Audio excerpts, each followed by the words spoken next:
semuanya, aku Aci dan aku udah belajar bahasa Korea selama 12 tahun dan ngajar bahasa Korea selama 6 tahun. Jadi kali ini aku berencana untuk ngejalanin 30 days challenge, dimana aku bakal ngajarin bahasa Korea dari YouTube selama 30 hari setiap jam 12 siang. Jadi kalian bisa stay tune di channel ini untuk belajar bahasa Korea pemula dan sampai yang ribet-ribet juga bisa kita pelajarin bareng. Sebelumnya aku pengen ngasih tau kalau aku juga manusia biasa, jadi kalau misalnya kalian menemukan kesalahan dari pengajaran aku, kalian bisa ninggalin komen secara baik-baik ya. Nanti bisa kita diskusiin bareng dan bahkan mungkin bisa jadi pelajaran baru buat aku.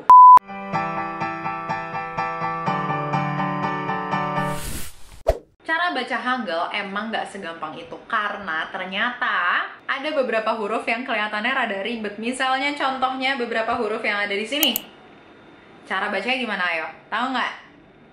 Nah, kalau misalnya nggak tahu, aku bakal ngajarin di video ini. Part pertama dari pelajaran di video ini adalah kita bakalan belajar double konsonan. Double konsonan itu kayak gimana sih? Jadi pada saat kita ngelihat ada vocab dalam bahasa Korea yang di bagian bawahnya itu tuh huruf konsonannya ada dua.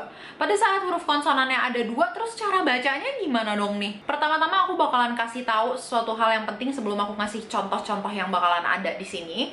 Jadi kata kerja atau kata sifat dalam bahasa Korea itu ada kata dasarnya. Jadi kata dasar kayak misalkan kita memakan, dimakan. Nah, kata dasarnya memakan sama dimakan itu kan makan gitu kan. Nah, dalam bahasa Korea juga ada kayak gitu. Nah, tapi yang seragam dari semua kata dasar bahasa Korea yang kata kerja sama kata sifat itu, yaitu di belakangnya selalu ada tanya. Ada tanya. Oke, jadi kalau misalnya ada bahasa Korea yang belakangnya ada tanya, itu berarti kata kerja atau kata sifat dan itu adalah kata dasarnya. Nah, jadi kalian jangan bingung ya kalau di sini ada tanya semua itu berarti kata dasar aja gitu. Nah, jadi double konsonan itu ada beberapa macam. Aku nggak tahu nih aku bakalan bisa nyebutin semuanya atau bakalan ada yang kelupaan. Tapi kalau misalnya ada yang kelupaan dan kalian ingat, bisa langsung tinggalin komen aja biar kita bisa belajar bareng-bareng. Yang pertama ada kata ini. Nah, di kata ini, di bawahnya itu ada huruf R dan G. Yang mana sih dibacanya jadinya? Jadi kalau misalnya dalam sebuah kata ada huruf R dan G digabung kayak di kata ini, yang dibaca adalah huruf G-nya ya. Pada saat dia ketemu sama konsonan, yang dibaca cuma satu huruf aja. Yang mana satu hurufnya? Yang G. Oke? Jadi ini dibacanya ikta. Ikta. Oke? Nah, tapi kalau huruf ini ketemu sama huruf vokal, gimana? Dibacanya satu juga atau gimana? Enggak, kalau misalnya ketemu sama huruf vokal, dia dibaca dua-duanya. Jadinya dibacanya ilgo, ilgo, ilgo. Contoh double konsonan kedua, kata ini. Kalau ada huruf B sama S kegabung gini, terus huruf setelahnya adalah huruf konsonan atau dia berada di paling akhir banget, yang dibaca yang mana nih? Karena yang dibaca cuma boleh satu kan? Nah, kalau ada B sama S, yang dipilih B. Oke? Dipilih B. Jadi kata ini dibacanya opta. Opta. Nah, kalau ketemu sama huruf vokal, dia dibaca dua-duanya. Kayak yang tadi juga, jadinya opso. Opso. By the way, kenapa tadi jadinya ilko? Kenapa dia jadinya opso? Itu nanti di belakangnya kenapa ditambahin O? Kita bakalan belajar juga, jadi tenang aja. Tapi sekarang jadiin contoh aja dulu, oke? Huruf vokalnya adalah O. Untuk yang dua kata sebelum ini. Selanjutnya ada kata ini. Kalau ada huruf N sama J barengan kayak gini, pada saat dia ketemu sama huruf konsonan atau dia berada di paling akhir banget, yang dipilih yang mana? Yang dipilih adalah huruf N. Huruf N-nya ya. Jadi kata ini dibacanya anda. Anda. Nah, tapi kalau misalnya dia ketemu sama huruf vokal, dibaca dua-duanya. Anja. Anja. Yang selanjutnya, ini rame nih ya. Kata ini, jadi di bawahnya ada huruf R dan B. Kalau ada huruf R dan B kayak gini, yang mana nih yang kita pilih di antara dua ini? Kita pilih huruf R-nya. Jadinya calda. Calda.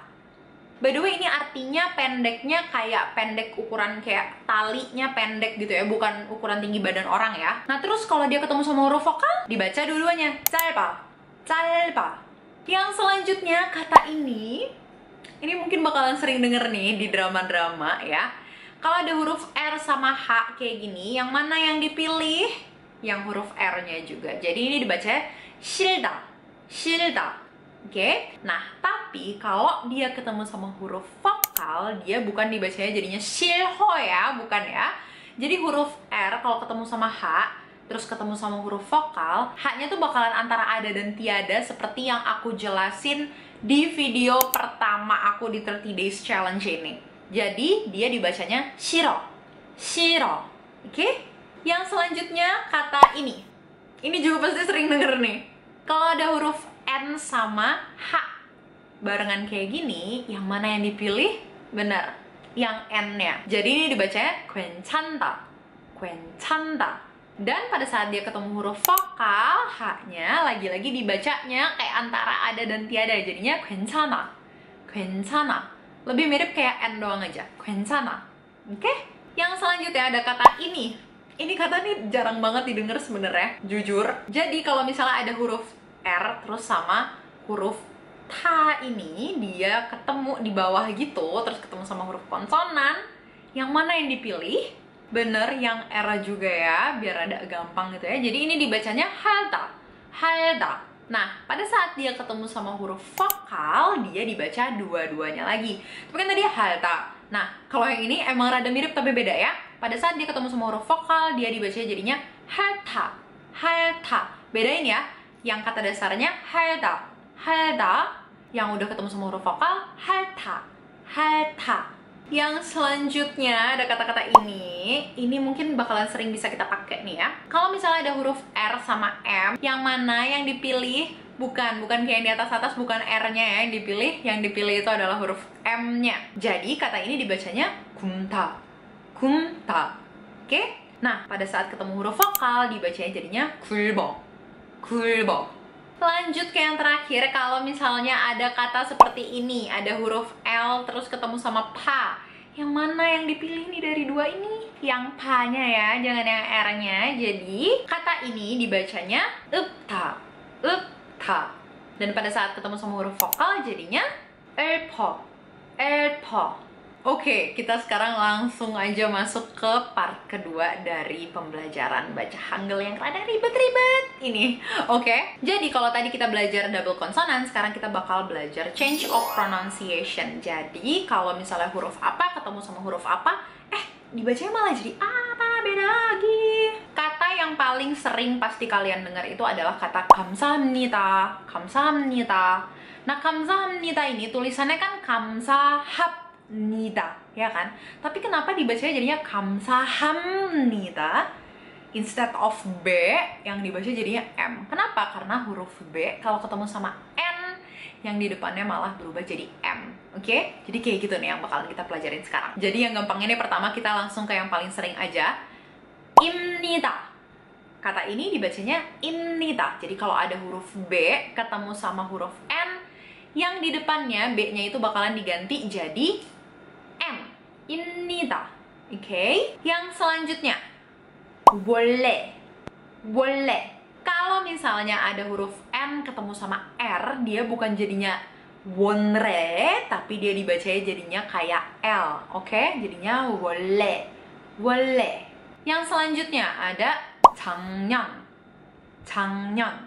Kalau kita kan huruf N ketemu G jadinya eng kan. Nah, tapi kalau misalnya dalam bahasa Korea, huruf G ketemu sama N, dia jadi eng tuh depannya. Jadinya G-nya dibacanya jadi eng, jadinya 작년. Bukan 작년 ya, tapi 작년. Yang selanjutnya ada 대학로. 대학로. Huruf G kalau ketemu sama R, G-nya jadi eng juga. Oh iya, R-nya juga berubah jadi N ya. Jadinya 대학로, bukan 대학로. Oke? Jangan mabok, please stay with me. Dikit lagi, sumpah. Yang selanjutnya ini ada 종로. 종로.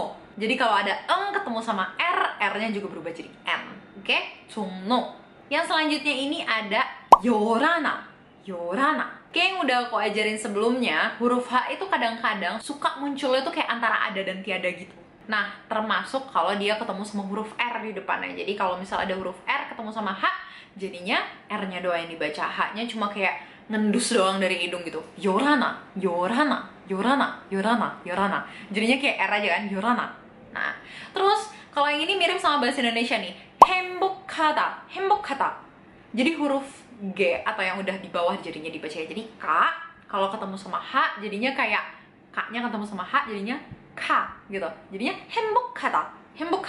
Yang ini juga gitu. 입학. B ketemu sama H jadinya kayak 입학. Muncrat kayak gue nih barusan. Jadi dibacanya 입학. Aduh, sampai seret gue. Terus yang selanjutnya ada kata-kata ini. Dan kalau huruf H ketemu sama J jadinya kayak ca dibacanya. Jadi ini dibacanya 그렇지. Nah, udah deh video kali ini sampai sini aja. Tenang, udah banyak ya, udah mabok ya. Tenang. Kita lanjut lagi di video selanjutnya besok ya. Sebenarnya masih ada banyak lagi aku bakalan masukin di sini listnya ya. Tapi aku nggak bakalan jelasin satu-satu. Kalian bisa hafalin satu-satu karena banyak sebenarnya. Nah, kalau misalnya kalian ada pertanyaan lagi dan misalnya kalian pengen ngebenerin sesuatu dari apa yang udah aku ajarin, ternyata aku ada yang salah, aku nggak tahu, aku hanyalah manusia biasa ya, jadi langsung di komen aja. Dan makasih banyak udah nonton sampai akhir. Semangat belajar bahasa Koreanya. Sampai ketemu lagi besok di video selanjutnya. Dadah.